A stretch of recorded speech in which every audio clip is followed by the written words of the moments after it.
The darkness of space stretched endlessly, broken only by the distant pinpricks of stars and the smooth silver hull of the patrol vessel Vigilant. Inside the ship's bridge, Commander Reed stared at the main view screen, his face bathed in the soft blue glow of the control panels. "Status report, Officer Teller," he said, his voice cutting through the quiet hum of the ship systems. Teller, a tall figure with four-fingered hands and skin the color of pale granite, looked up from her station. "All systems normal, Commander. We're approaching the outer boundary of prohibited zone X7. Reed nodded. This was his fifth patrol of the abandoned human territories this year, a duty most Union officers tried to avoid. The empty planets and drifting ruins made for a boring assignment, but Reed found comfort in the predictability. 20,000 years had passed since any human voice had been heard in these systems. There was something peaceful about that silence. "Prepare the standard sensor sweep," Reed ordered. Union Science Division once updated readings on radiation levels near the old terraform stations. The Vigilant was small as patrol ships went, just 40 crew members and barely 100 meters long. But it was perfect for these monitoring missions, able to slip between the debris fields that marked the edges of what had once been humanity's empire. "Commander, I'm picking up an unusual energy reading," Teller said suddenly, her fingers moving rapidly across her console. "It's coming from the relay station at the edge of this system." Reed frowned. The ancient human relay stations had been dead for thousands of years, studied and cataloged by generations of Union scientists. "Could be a sensor glitch. Run a diagnostic." "Already did, sir. The reading is real." Teller looked up, her large eyes showing concern. "And it's growing stronger." Reed moved to her station, looking at the readings himself.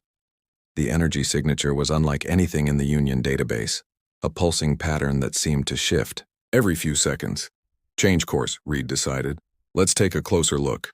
The Vigilant altered its path, engines humming as it turned toward the distant relay station, a massive ring-shaped structure that had once been part of humanity's faster-than-light communication network. As they approached, the energy readings grew stronger. "Maintain distance," Reed cautioned. "Send a probe first." The small probe launched from the Vigilance bay, streaking toward the relay station. On the view screen they watched as it approached the ancient structure. "Getting visual feed now," Teller announced. The image that appeared on the screen made Reed's breath catch. The relay station, dead and dark for 20 millennia, was lighting up section by section like a massive machine waking from sleep. Blue-white, energy coursed through its circular frame. "That's impossible," whispered Officer Kai from the science station. "The power sources should have degraded thousands of years ago." Before Reed could respond, the relay station pulsed with blinding light. The probe's transmission cut out instantly. "Probe lost," Teller reported, alarm evident in her voice. "Back. Us off," Reed ordered. "Send an emergency message to Union Command. Tell them—" A deep vibration cut through the ship, so powerful that Reed felt it in his bones. The view screen flickered, then stabilized to show the relay station now fully activated, its center filled with swirling energy.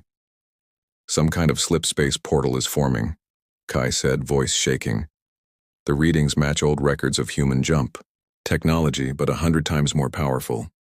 Reed had never seen a human slip-space portal. No living being had. The technology had been banned throughout the Union for 15,000 years, deemed too dangerous and unstable. "Send that message now," Reed ordered Teller. "Priority Alpha." "Communications are being jammed," Teller replied, panic edging into her voice. "Something's interfering with—" She stopped mid-sentence, staring at the view screen. Reed turned to look and felt his heart skip a beat. Something was emerging from the portal. First came the nose, sharp and angular, made of some dark material that seemed to absorb light rather than reflect it. Then came the main body of the vessel, stretching on until it dwarfed the relay station itself. The ship was massive, easily 10 times the size of the Vigilant, with strange markings along its hull. "Those are human script symbols," Kai whispered, checking the database. "That's a human warship." Reed had studied the old records. He knew the stories of human warships that could destroy entire fleets. of weapons that could crack planets. But those were just stories, legends from 20,000 years ago. "Scan it," he ordered, fighting to keep his voice steady. "The scans can't penetrate the hull," Kai reported, "but I'm detecting life signs inside, thousands of them." The implications hit Reed like a physical blow. Humans, alive after 20,000 years of silence. "Send a hail on all frequencies," Reed said.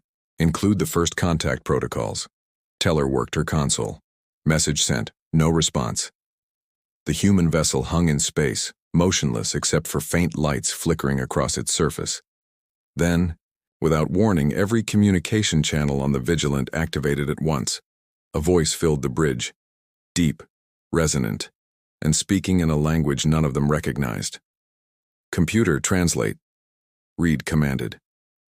After a moment, the computer responded, "Translation approximately 76% accurate. Language identified as Ancient Human Standard." The message repeated, this time with the computer translating, "The Nomad returns. Humanity awakens." A chill ran down Reed's spine. In all the Union's history, and all the scenarios they had prepared, for no one had ever truly believed that humanity would return.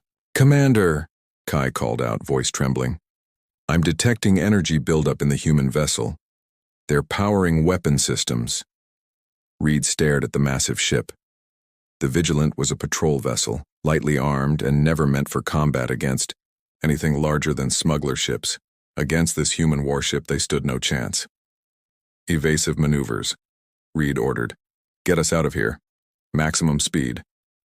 The Vigilant turned, engines straining as it accelerated away from the human vessel. On the rear view screen, Reed watched as the massive ship moved with surprising grace, adjusting its position. "They're not pursuing," Teller reported, sounding surprised. "They don't need to," Kai said quietly. "Look." Reed looked at the sensor displays and felt his blood run cold. All across the system, ancient human facilities were powering up, defense platforms, relay stations, orbital structures that had been studied and cataloged as harmless ruins for thousands of years.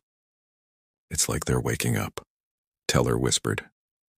As they watched, the massive human ship, the Nomad, seemed to shudder before suddenly elongating and vanishing into another slip-space portal, leaving only the activated human structures behind. "Where did they go?"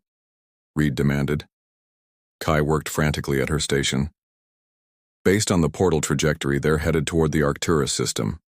Reed felt a weight settle in his stomach. Arcturus had once been a major human colony world, now home to one of the Union's largest research stations dedicated to studying human artifacts. "As soon as we're clear of the jamming field, send word to Union Command," Reed said. Tell them humanity has returned." As the Vigilant raced away from the scene, Reed couldn't shake the feeling that everything was about to change. For 20,000 years, the galaxy had developed in the absence of humanity. Species had evolved, civilizations had risen, and the Union had formed, all while humans had become nothing more than a historical footnote. Now that footnote had returned, bringing with it all the dangerous power that had made humans the most feared species in the galaxy's history, and they had only just announced their arrival. Panic swept through the halls of the Galactic Union Council chamber. Representatives from over 30 species gathered in the massive circular room, their voices rising in alarm as the reports from the Vigilant were displayed on the main screen. "Order! I will have order!" The council leader, a tall being named Voss with skin like polished bronze, pounded his ceremonial staff against the floor. Gradually, the noise died down. "We must approach this situation with calm and reason." The images from the Vigilant's encounter with the human ship Nomad played on a loop behind him. Many representatives watched with undisguised fear. "What do we know so far?" Voss asked, turning to the military liaison. Admiral Kane stepped forward. "The human vessel appeared 3 days ago at the edge of prohibited Zone X7. Since then, it has made brief appearances at 7 different locations, all former human colony worlds." Kane touched a control, and a star map appeared showing the Nomad's path. "It seems to be activating dormant human technology across these systems. Long-range scans show structures that have been silent for 20 millennia suddenly powering up. A representative from the forest world of Turles stood. We should mobilize the fleet immediately. If humans have truly returned, we must show strength. Murmurs of agreement filled the chamber, but Voss raised his hand. Before we commit to any military action, we need to understand what we're facing. I've summoned our leading expert on human history. The doors at the far end of the chamber opened and a small hunched figure entered. Dr. Morgan walked slowly, leaning on a cane, his age evident in every careful step. Despite being well over 100 years old, his eyes were sharp and clear. Dr. Morgan, Voss said with a respectful nod, please share your insights on this situation. Morgan approached the central platform, looking up at the images of the nomad. What you're seeing, he said, his voice surprisingly strong, is something many of us believed would never happen, the return of humanity. He tapped his cane against the floor. For those unfamiliar with ancient history, humans dominated this sector of the galaxy 20,000 years ago. They were not the most numerous species, but they were undoubtedly the most aggressive in their expansion and technological development. Morgan gestured toward the image of the nomad. This vessel appears to match descriptions in our oldest archives of what humans called generation ships, vessels designed to travel vast distances over thousands of years. Are you suggesting, Kane interrupted, that this ship has been traveling for 20 millennia? It's possible. Morgan nodded. Historical records indicate that before humanity's disappearance, they were working on technology for intergalactic travel. If this is truly a returning generation ship, then these humans have been isolated from our galaxy's history. They don't know about the peace accords, the Union's formation, or that their homeworlds have been quarantined. Silence fell over the chamber as the implication sank in. What do they want? Voss finally asked. Morgan shook his head. That, Council Leader, is the question that should worry us all.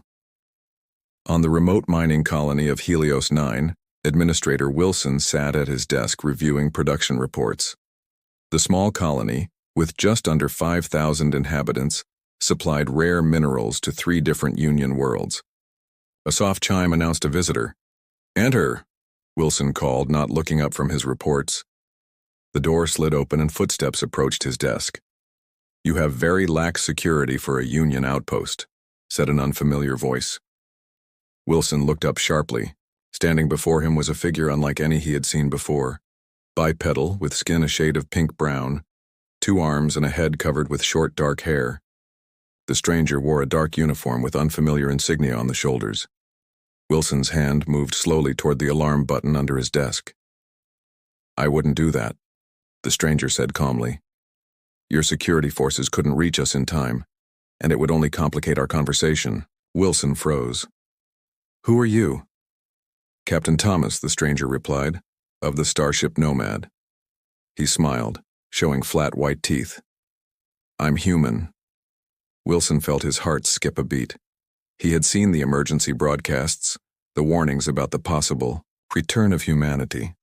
But to have one standing in his office. How did you get past our orbital defenses? Wilson managed to ask. Thomas laughed. Your defenses are based on simplified versions of our technology. It's like trying to keep the inventor out with his own luck. He sat down uninvited across from Wilson. We've been watching your Union for months. Your species have built civilizations from the ashes of our empire, using technologies you barely understand. Wilson swallowed hard. What do you want? Right, now, just a conversation. Thomas leaned back in the chair. My ancestors left this galaxy 20,000 years ago to escape a catastrophic war. Now their descendants have returned to reclaim their heritage. Your people disappeared, Wilson said carefully. The records say, your records are incomplete. Thomas interrupted. We didn't disappear. We retreated. What remained of humanity entered suspended animation, hidden in bunkers beneath our worlds, waiting for the Nomad to return with the cure. Wilson's eyes widened. Cure for what? Thomas's expression darkened. A neurological plague engineered during the last war. It targeted human brain patterns specifically, A weapon designed to wipe us out completely. He leaned forward. The Nomad was our last hope. A ship sent beyond the reach of our enemies to find a solution while the rest of our people slept, hidden from those who sought our extinction. But that was 20,000 years ago, Wilson said. Whatever species created this weapon must be long gone. Perhaps, Thomas agreed, but their legacy remains. Your Union quarantined our worlds, declared our technology dangerous, and built your civilization on the ruins of ours. He stood up. We've come to wake our people and reclaim what's ours. The Union won't allow that, Wilson warned. They'll see it as an invasion. Thomas smiled again, but there was no warmth in it. The Union exists because we weren't here. That's about to change. He turned to leave, then paused at the door. A courtesy, Administrator. In 3 days, the Nomad will retrieve something from the 4th planet in this system, a hidden facility. I suggest you evacuate any mining operations there. Why tell me this? Wilson asked. Because not all humans want war, Thomas replied. But make no mistake, we will protect our own. He touched a device on his wrist, and his body seemed to shimmer. Consider this your only warning. Thomas vanished, leaving Wilson alone in the ER office. With shaking hands, he activated the emergency communication channel to Union Command.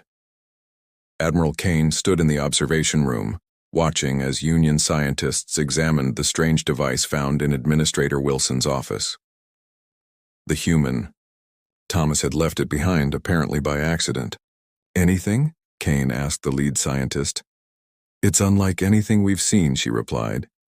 The technology is clearly human in origin, but far more advanced than any artifacts we've studied. Kane turned as Dr. Morgan entered the room.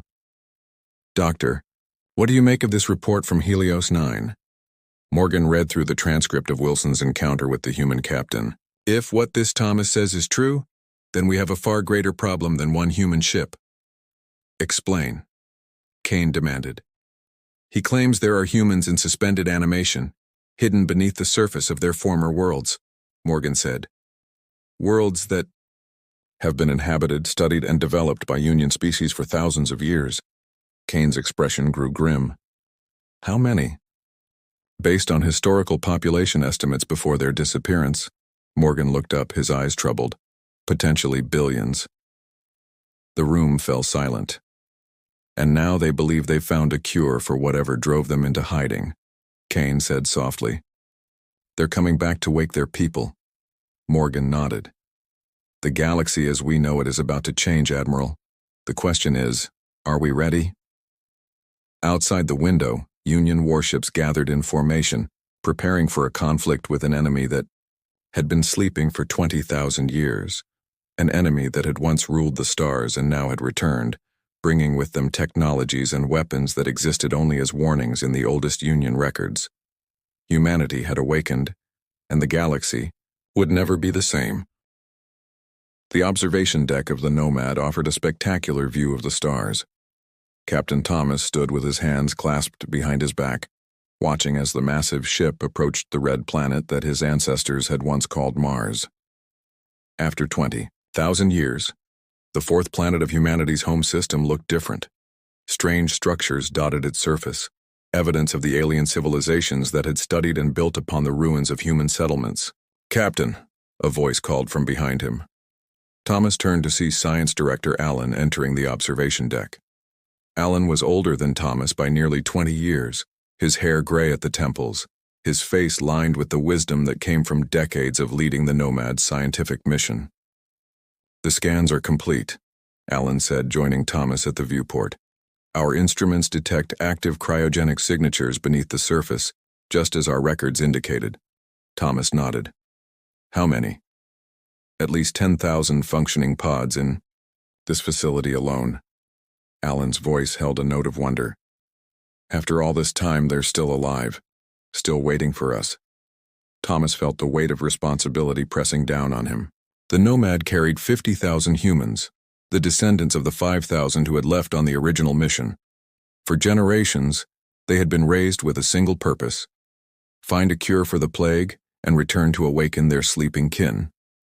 Now they had returned, but to a galaxy utterly transformed. The Union vessels are maintaining their distance, reported Military Commander Pierce as he strode onto the deck. Unlike the thoughtful Allen, Pierce was all sharp edges and hard angles, his body built for combat, his mind focused on threats. But they've established a blockade around the planet. 17 warships in total. Can we break through? Thomas asked. Pierce smiled thinly. Easily. Their weapons are primitive compared to ours. But he hesitated. It would mean casualties. On their side, Thomas turned back to the viewport. That's not how I want to announce our return. With respect, Captain, Pierce said, his voice hardening. These aliens have taken our worlds, stripped our resources, and treat our history like a cautionary tale. The bunker on Mars contains 10,000 of our people. We should reclaim what's ours by any means necessary. Allen shook his head. We were sent to find a cure, not start a new war. These species haven't harmed our sleeping kin. By all evidence, they didn't even know they existed. Not until now, Pierce countered, and their first response was to surround Mars with warships. What does that tell you about their intentions? Thomas remained silent, weighing his options. The Nomad possessed technology 20,000 years, more advanced than anything they had encountered since their return. They could easily force their way through the Union blockade, but at what cost? We came back to save humanity, Thomas said finally, not to make the same mistakes that nearly destroyed us before. He turned to Allen. Prepare a communication to the Union fleet. I want to talk. Dr. Morgan stood on the bridge of the Union flagship Conqueror, feeling very small next to Admiral Walker. The Admiral was a giant of a being, nearly 3 meters tall with 4 arms and skin like polished obsidian. Despite his fearsome appearance, Walker was known throughout the Union as a thoughtful and measured commander. The human vessel is hailing us, reported the communications officer. Walker looked at Morgan. You're our expert on humanity, Doctor. Any advice before I speak with them? Morgan considered carefully. Humans respond to strength, but also to respect. Show neither fear nor aggression. Treat them as equals, regardless of how you actually feel. Walker nodded and straightened to his full height. Open the channel. The view screen flickered, and the image of Captain Thomas appeared.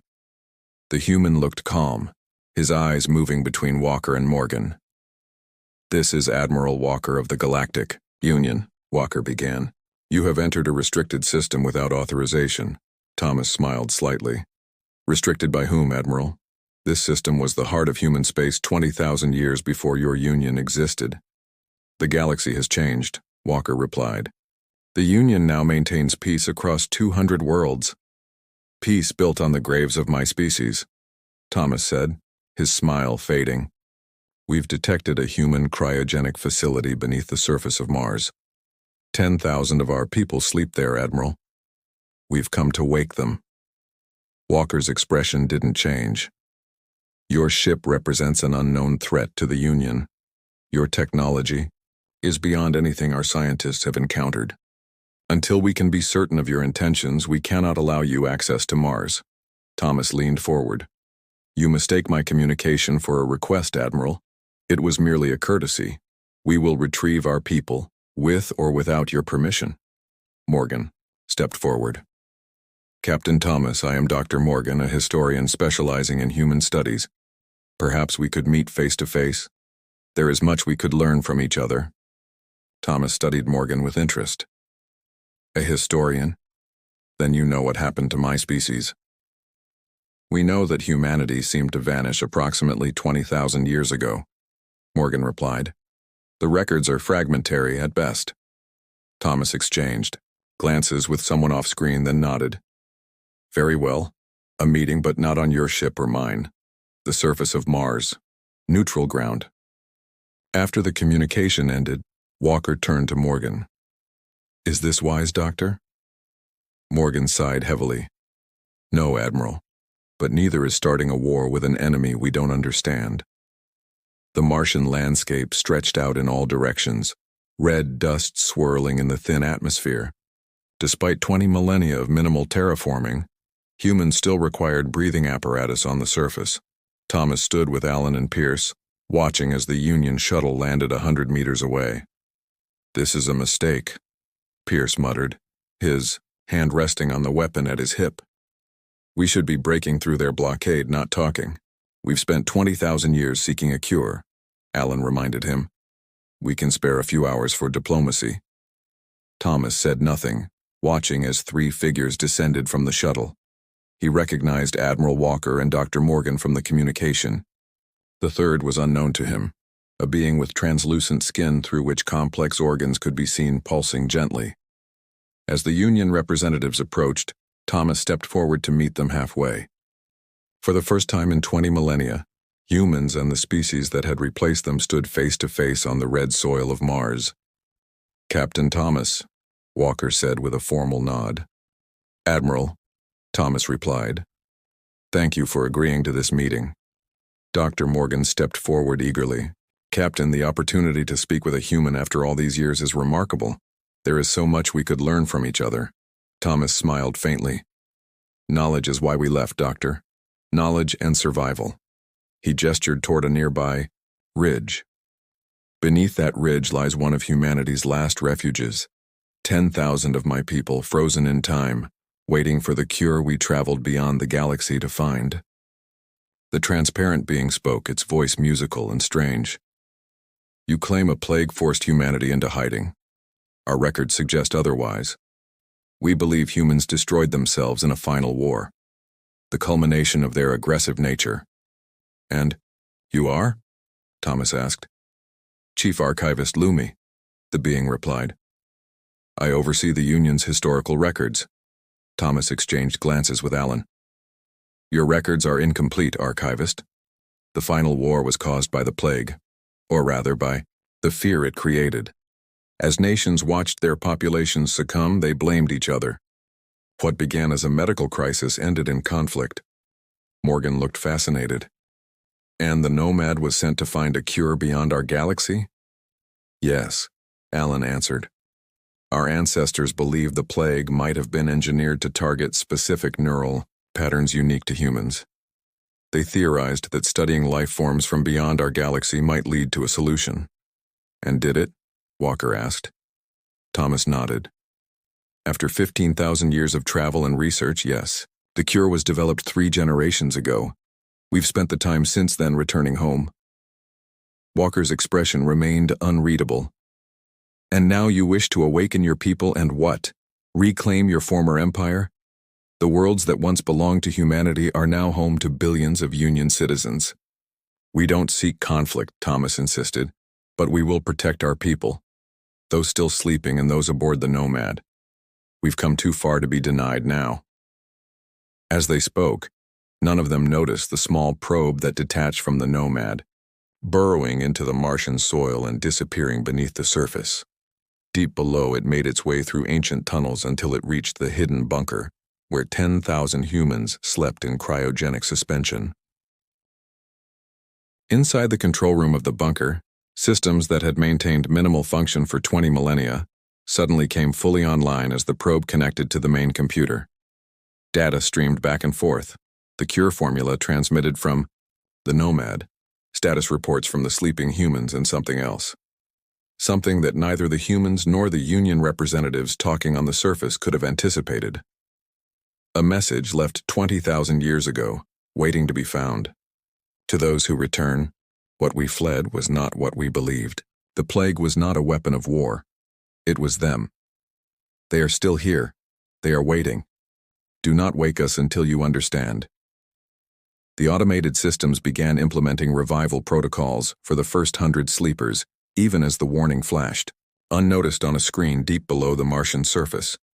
Red alert sirens wailed throughout the Union flagship Conqueror. Admiral Walker strode onto the bridge, his face grim as officers rushed to their stations. "Report," he demanded.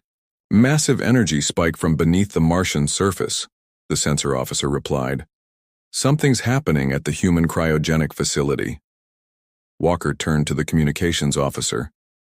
"Get me Captain Thomas immediately." "Unable to establish contact, Admiral," the officer responded. All channels to the Nomad are being blocked. Dr. Morgan hurried onto the bridge, out of breath. Admiral, I've been analyzing the data from our meeting with the humans.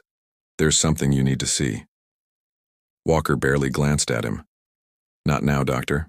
We have a situation. That's just it, Morgan insisted, holding up a data pad. I believe the situations are connected. Look at these energy readings from the Nomad during our meeting. Walker reluctantly took the pad. His eyes widened as he studied the information. They deployed something while we were talking. A distraction. Precisely, Morgan nodded. And, based on these readings, whatever they sent to the facility has activated systems that have been dormant for 20 millennia. Walker's expression hardened. Prepare all weapons. Target the human vessel. Admiral, Morgan protested. We don't know their intentions. Their intentions are clear, Doctor. Walker cut him off. They deceived us while taking action behind our backs. He turned to his tactical officer. Status of Union forces? 17 vessels in formation, Admiral. All reporting ready. Walker took his command position. On my mark. Admiral, the sensor officer called out. The Nomad is moving. On the main view screen, the massive human ship shifted position, placing itself directly between the Union fleet and Mars. Its dark hull seemed to absorb the light of the distant sun, making it appear like a hole in space. They're protecting the facility, Morgan said quietly. Or challenging us, Walker replied. Open fire. Deep beneath the Martian surface, in the control center of the human cryogenic facility, the automated systems continued their work. Status lights changed, from red to yellow to green as the revival process for the first 100 sleepers proceeded. In one of the revival chambers, the transparent cover of a cryogenic pod slowly lifted. Cold mist spilled out as warming systems brought the occupant's body temperature back to normal. Inside, a woman with pale skin and dark hair took her first breath in 20,000 years. Her eyes opened, unfocused at first, then gradually sharpening. The overhead light seemed painfully bright after millennia of darkness. Medical systems monitored her vital signs as she struggled to sit up. A robotic assistant helped her into a sitting position. Revival process complete, it announced in an ancient human language. Welcome back, Dr. West. West's throat was dry, her voice a rasp when she finally spoke. How long? Time elapsed since suspension. 20,000, 97 standard years, 3 months, 17 days. The robot replied. West closed her eyes briefly, absorbing the shock. When the decision had been made to enter cryogenic suspension, no one had expected it would last so long. The Nomad? She asked. Has it returned? Affirmative. Connection with the Nomad was established 47 minutes ago. Revival protocols initiated. West swung her legs over the side of the pod, wincing at muscles stiff from their long sleep. Show me the status of the facility. A holographic display appeared before her, showing the vast underground complex. Thousands of pods containing sleeping humans stretched out in all directions. But something was wrong. One section of the display pulsed with red warning lights. What's happening in Section 7? West demanded. The robot paused as if processing conflicting instructions. Section 7 contains the Specialist Division. Their revival was prioritized by the incoming signal from the Nomad. West's eyes widened in alarm. No. Override that command. Section 7 remains in suspension. Authorization West Alpha 93. Unable to comply, the robot responded. Command authorization. From Nomad supersedes facility protocols. West pushed herself to her feet, ignoring the pain of her stiff body. I need to get to the communication center. Now. Aboard the Nomad, chaos erupted as the Union fleet opened fire. Energy beams lanced through space, impacting against the ship's advanced shields. Shields holding at 97%, reported the tactical officer. Minimal damage. Captain Thomas gripped the arms of his command chair. Return fire. Commander Pierce nodded eagerly. Their weapons are nothing compared to ours. One volley could disable half their fleet. And kill how? Many? Thomas demanded. They fired first, Pierce insisted. We have the right to defend ourselves. Before Thomas could respond, Science Director Allen burst onto the bridge. Captain, the facility probe is sending unexpected data. The revival process has started, but... He paused, staring at the view screen showing the Union attack. What's happening? The Union apparently didn't appreciate our little distraction, Thomas said grimly. What about the facility? Allen handed him a datapad. The probe initiated revival protocols as planned, but it selected subjects from Section 7 for priority awakening. Thomas's face paled. Section 7? That wasn't the plan. What's in Section 7? Pierce asked, momentarily distracted from the battle. According to the facility records, Section 7 housed individuals with specialized neural patterns, Allen explained. Subjects who showed resistance to the plague. Thomas stood up. We need to abort. Now. Captain, we're under attack. Pierce protested. This is more important, Thomas insisted. Send the abort code to the facility probe. Allen worked frantically at a console. No response. The probe isn't acknowledging the command. Thomas exchanged a worried glance with Allen. Could the Union be jamming us? Unlikely, Allen replied. This is a direct quantum link. It can't be blocked by conventional means. Then why? Thomas's question was cut off as the ship shuddered under another barrage from the Union fleet, but his mind was racing toward a far more terrifying possibility than the battle raging around them.